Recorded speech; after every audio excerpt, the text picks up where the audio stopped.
menyatukan pikiran dan jiwa lewat pernapasan. Bayangkan sejenak bahwa setiap hembusan napas bukan hanya mengisi paru-paru, tapi juga menyentuh inti terdalam dari kesadaranmu.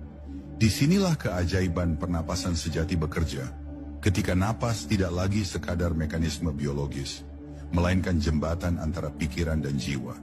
Dalam bab ini, kita akan menyelami cara menyatukan dua kekuatan besar dalam diri manusia. Pikiran yang sering sibuk dan jiwa yang selalu tenang, melalui satu gerakan yang paling sederhana, yaitu bernapas. Saat kita menarik napas perlahan dan sadar, ada ruang yang terbuka di dalam diri. Ruang yang tenang, hening, tanpa tekanan. Di momen ini, kita memberi jeda pada lalu lintas pikiran yang padat. Napas menjadi alat utama untuk mengamati, bukan melawan. Ketika pikiran ingin berlari, napas memanggilnya untuk duduk dan diam. Teknik seperti mindful breathing atau pernapasan sadar sangat penting di sini. Caranya sederhana. Cukup amati setiap tarikan dan hembusan napas, tanpa mengubahnya, hanya mengamati. Melalui pengamatan itu, kita mulai menyadari bahwa pikiran hanyalah awan yang berlalu. Ia datang dan pergi, tapi napas, ia tetap hadir setia menjadi jangkar bagi kesadaran kita. Dalam keheningan napas, jiwa kita mulai berbicara, bukan dalam kata-kata tetapi dalam rasa, dalam intuisi, dalam kehadiran yang tidak bisa dijelaskan dengan logika. Pernapasan perlahan membimbing kita memasuki ruang batin yang biasanya tertutup oleh kebisingan dunia luar. Ketika napas dan kesadaran menyatu, muncullah keharmonisan. Ini bukan sekadar ketenangan, ini adalah keterhubungan. Seperti dua sungai yang menyatu menjadi aliran besar, pikiran dan jiwa tak lagi bertentangan. Kita tidak lagi merasa terpisah dari tujuan hidup, dari mana keberadaan, atau dari semesta. Napas mempertemukan kita dengan diri sejati, bukan yang dibentuk oleh dunia, tapi yang sudah ada jauh sebelum dunia mengenal kita. Ada teknik khusus yang bisa dipraktikkan untuk menyatukan pikiran dan jiwa ini, yaitu pause breathing atau pernapasan dengan jeda kesadaran. Tarik napas dalam-dalam, tahan sejenak, rasakan kesunyian di antara dua dunia sebelum napas dihembuskan. Saat Anda menahan napas itu bukan tentang menahan oksigen, melainkan memberi ruang bagi jiwa untuk berbicara. Dengarkan dengan rasa, bukan telinga. Di situ kesadaranmu akan meningkat tajam dan koneksi dengan sumber energi menjadi lebih kuat.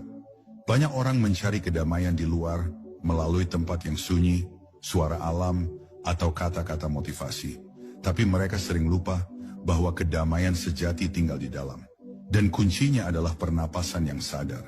Ketika kita belajar bernapas bukan hanya untuk hidup, tapi untuk hadir, kita mulai merasakan bahwa hidup itu sendiri adalah meditasi. Setiap tarikan napas adalah puisi. Setiap hembusan napas adalah doa. Inilah saatnya menyadari bahwa pernapasan bukan hanya teknik. Ia adalah jalan pulang. Jalan kembali kepada jiwa yang selama ini hanya ingin didengar. Jalan kembali kepada kesadaran yang pernah hilang karena kesibukan pikiran. Saat napas menyatu dengan niat dan perhatian, maka tubuh, pikiran, dan jiwa menjadi satu kesatuan utuh.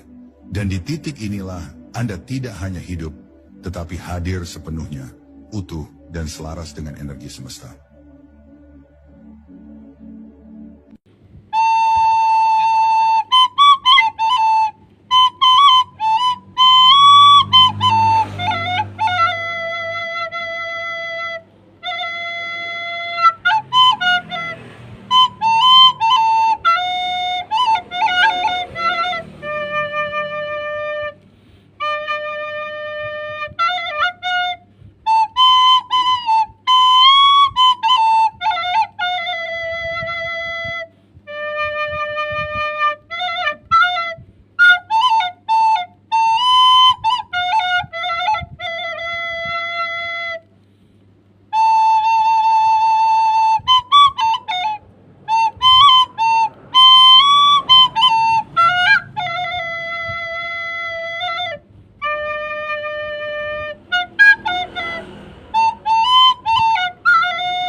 Ketika pikiran diam, seluruh alam semesta akan menyerah. Maka ada kata-kata, jika kamu mengangkat tangan, maka Allah akan turun tangan. Dan jika kamu turun tangan, Allah akan angkat tangan. Ini kata-kata yang luar biasa. Cuman implementasinya kadang-kadang nggak ngerti. Jika pikiran diam, seluruh alam semesta akan menyerah. Maka belajar mendiamkan pikiran. Gimana caranya? Itulah pentingnya meditasi. Alergi dengan meditasi, ganti muraqabah kek, muhasabah kek, pakai biar Arab. Tapi intinya adalah belajar menyadari bahwa pikiran bukan diri kita. Belajar menyadari bahwa tubuh bukan diri kita. Diri kita yang sebenarnya adalah sang kesadaran pengamat bagi pikiran. Gak akan larut kalau begitu. Yang melakukan yang begini kebanyakan justru orang lain, bukan kita. Padahal ini ajaran Islam luar biasa. Quran mengajarkan kita untuk belajar muraqabah, muhasabah, musyahadah, mukasyafah. Ini ajaran Islam. Tetapi implementasinya kita nggak ngerti. Coba kalau ditanya gimana cara mendiamkan pikiran, banyak yang belum tahu. Malah ngomongnya gimana cara membunuh pikiran. Pikiran nggak bisa dibunuh. Pikiran tuh kayak anak kecil. Kayak anak kecil pikiran tuh. Kalau anak kecil sedang pegang mainan, ambil mainannya pasti nangis. Cara mengambil mainan itu, kasih mainan baru. Baru dia akan duduk sama yang bagus. Silakan bersila. Ya, tangan di pangkuan rileks. Oke, tegakkan pinggangnya. Tegakkan punggungnya. Tegakkan lehernya. Luruskan wajah ke depan. Tutup matanya perlahan. Tutup mulutnya perlahan. Dan sekarang fokuskan pikiran pada ujung batang hidung tempat keluar masuknya nafas. Sadari bahwa saat ini kita masih bernafas. Sadari bahwa nafas adalah penghubung antara diri kita yang di dalam dengan semesta luas tanpa batas. Sadari bahwa kita sekarang diliputi oleh daya yang dahsyat. Daya itu meliputi semesta raya dan meliputi diri kita sendiri. Sadari bahwa selama kita bernafas, berarti kita diizinkan untuk mengkreasi kehidupan kita seperti yang kita mau lewat pikiran dan perasaan kita. Terus fokuskan pikiran pada nafas. Pikirkan pikiran pada nafas. Iman itu apa? Pasti jawabnya sama. Iman itu percaya. Padahal kata Nabi, al-iman tasdikun bil qalbi wa ikrarun bil lisan wal amalun bil arkan. Iman itu pembenaran oleh kolbu, baru diikrarkan dengan lisan, baru nyata menjadi tindakan. Iman dimulai dengan kolbu. Sekarang tanya lagi, apa itu kolbu? Kata Allah dalam hadis qudsi, langit dan bumi tidak akan cukup menampung zatku, tapi kolbunya orang yang beriman, itulah sebenar-benarnya rumahku. Jadi kalau iman yang sebenarnya mulai dari kolbu. Makanya karena kolbu itu baitullah, berarti kita tugas pertama ingin jadi orang yang beriman, meniti ke dalam kolbu. Baitullah itu bahasa Arab, artinya rumah Allah. Setiap rumah ada pintunya, setiap pintu ada kuncinya. Makanya ditugaskan para rasul, ditugaskan para nabi untuk menebarkan kunci, untuk membuka pintu kolbu. Kolbunya ada pada diri setiap orang. Kalau kita sudah tahu kuncinya, maka kita bisa membuka segala loker yang di dalamnya berisi rahasia tentang hidup kita. Dan ketika kita menemukan jawaban atas semua rahasia tentang hidup, tidak ada lagi musibah dalam hidup. Hidup menjadi serangkaian berkah yang luar biasa. Makanya yang datang dalam hidup selalu dua. Gak ada jasaku, semua Allah. Yang melangkahkan kakiku adalah daya Allah, yang menggerakkan tanganku adalah daya Allah, yang membuat aku bisa melihat karena Dia tinggal dalam penglihatanku. Itu enggak? Tidak. Baca Allahu Akbar, tetap aja kita yang paling gede. Bahkan Allah itu kecil di hadapan kita. Harusnya kalau sudah baca Allahu Akbar, sadari, ya Allah,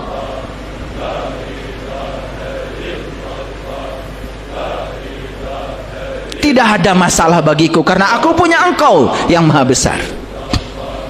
Apa yang kita katakan setelah baca Allahu Akbar? Kata-katanya lucu. Ya Allah, kini aku sedang memiliki masalah besar. Masalah lebih besar daripada Allah. Harusnya katakan sama Allah, ya Allah, tidak ada masalah karena aku punya Engkau yang maha besar. Gitu enggak? Gitu apa tidak? Itu karena kita mengucapkannya kayak robot, ya, pakai speaker lagi, biar orang sekampung dengar kalau kamu sudah mengatakan itu. Oh, dipungkas dengan baca la ilaha illallah, yang mana yang bukan Allah. Kemanapun kamu memalingkan wajah, di situ ada Allah. Gitu. Bisakah kita kembali ke wajah asli kita? Bisa. Apa katanya? Satu, mulai sekarang kita hilangkan dominasi masyarakat, orang tua, guru, siapapun yang telah mencengkram kita sampai kita tidak berdaya, yang telah menciptakan kita bertopeng kayak hari ini. Yang kedua, ikuti hati nurani, ikuti Rasul sejati, ikuti diri sejati kita, ikuti Allah yang ada di dalam kolbu kita. Karena Allah sendiri yang mengatakan kolbul mukmin baitullah. Baitullah yang sebenarnya adalah kolbunya orang yang beriman. Jujur Bapak Ibu, sering gak Bapak Ibu mendengarkan suara kebenaran dalam diri? Sering? Kan sebetulnya Allah itu bicara, cuma tidak lewat kata-kata. Tapi kita tidak mau mendengarnya. Kenapa? Sudah ada takurungku iga, takut melawan lingkungan. Karena lingkungan sudah ngasih topeng dan atribut seperti yang kita miliki saat ini. Bisakah kita kembali ke wajah asli kita? Bisa. Apa katanya? Satu, mulai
Tiuplah trompetmu sendiri, jangan nunggu nanti.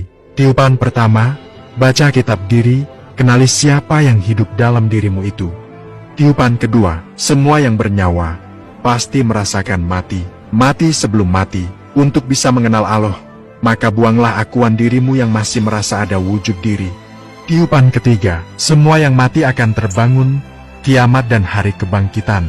Maknanya adalah setelah kebangkitan kesadaranmu, bahwa pada dirimu itu hanya Allah yang ada, maka jiwamu akan selalu dalam keadaan tenang dan gembira.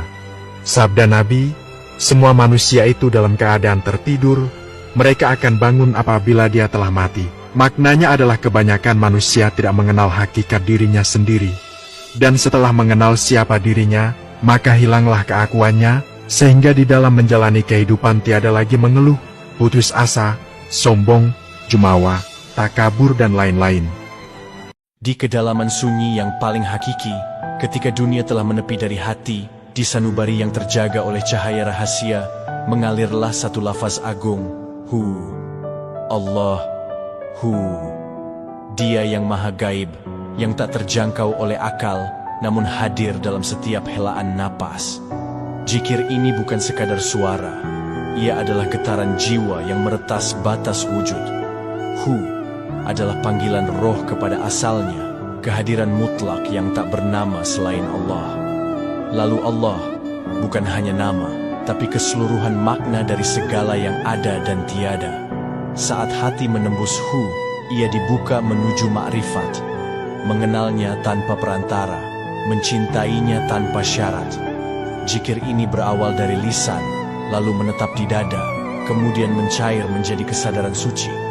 Ia naik dari zikir lisani, lisan, menuju zikir kalbi, hati, lalu menembus zikir ruhani, ketika ruh sendiri yang berseru, hingga sampai pada zikir sir, rahasia yang hanya diketahui oleh sang kekasih dan yang dikasihi. Dan ketika seseorang terus dalam zikir ini, maka ia tak lagi mengucap, tapi menjadi. Ia tidak hanya menyebut Hu Allah, tapi dihidupkan olehnya. Disitulah fana bermula, musnah dalam cahayanya, hidup dalam kehendaknya. Hu Allah, sebuah panggilan yang tidak didengar telinga, tapi dirasakan oleh jiwa yang terjaga.